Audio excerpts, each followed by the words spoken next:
C'est le début d'un long voyage pour Marie-Claude.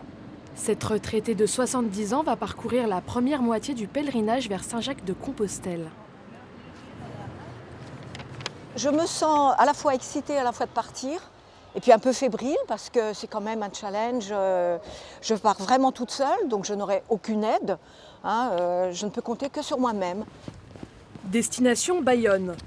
1 mois pour parcourir 600 km à pied. Voilà la première coquille du voyage. En fait, ça nous guide. La partie droite ici, c'est Compostelle. Et là, ce sont tous les chemins qui partent de toute l'Europe et qui mènent à Compostelle. Donc quand on veut aller vers Compostelle, il faut toujours suivre la coquille dans ce sens-là. Après une vie professionnelle bien remplie, cette ancienne commerçante et copilote de rallye automobile veut profiter de sa retraite pour se ressourcer. C'est la première fois où je m'octroie un peu de temps pour moi, on va dire. J'ai beaucoup travaillé toute ma vie, j'ai jamais pris beaucoup de vacances. Donc là, c'est vrai que je pense à moi, en fait. Voilà. Ce périple, Marie-Claude l'a préparé pendant 3 mois avec son beau-frère passionné de marche. Tout dépend du rythme de marche que vous avez. D'autres se tournent vers des associations. Donc nous descendons sur Nantes. De Nantes, nous rejoignons Vertou. Et après, nous allons à Saint-Jean-d'Angely. Nous passons à Blaye.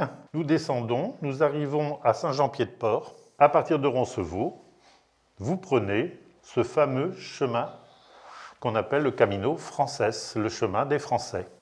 Pour ce long voyage, il est conseillé de ne pas trop se charger.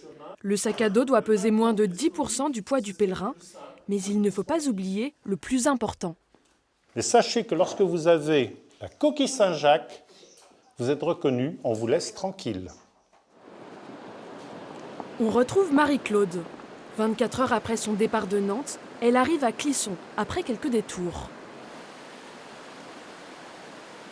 Je n'ai pas vu la dernière balise des chemins de Compostelle. J'avais 2 petits chemins de terre, j'ai pris à gauche, il fallait prendre à droite. Donc demi-tour et puis voilà. Mais bon, je ne cours pas après le temps. L'essentiel, c'est d'arriver à bon port et puis de le faire en bonnes conditions. Et voilà. J'ai un pied en Loire-Atlantique et un pied en Vendée. C'est sympa. On s'arrête quand on veut, on prend des photos, on voit les animaux, la nature. C'est vraiment un retour au plus naturel possible de la vie, je dirais.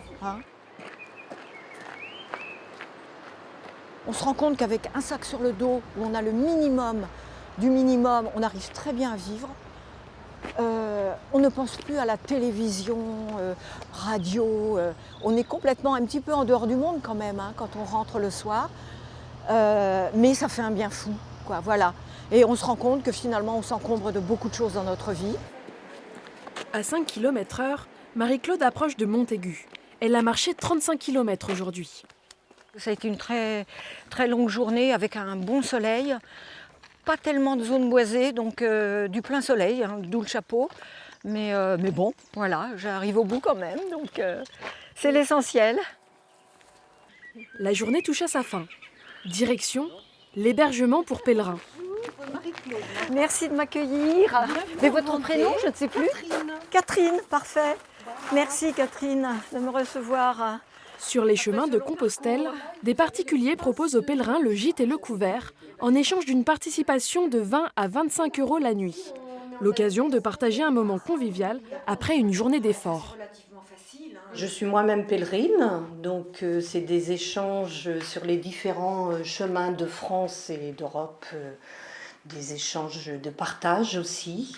Et oui, c'est des moments intenses, oui, on parle d'anecdotes rencontrées sur le terrain, ce qui nous motive. Et puis oui, c'est tout à fait intéressant pour moi, j'adore faire ça, oui.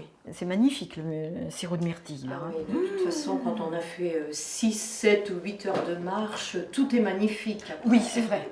Il faut maintenant faire tamponner la crédentiale. Avec ce passeport, Marie-Claude pourra récupérer un document qui certifie qu'elle est arrivée au bout du pèlerinage, synonyme de défi accompli. Chaque année, Saint-Jacques-de-Compostelle accueille plus de 300 000 pèlerins comme Marie-Claude.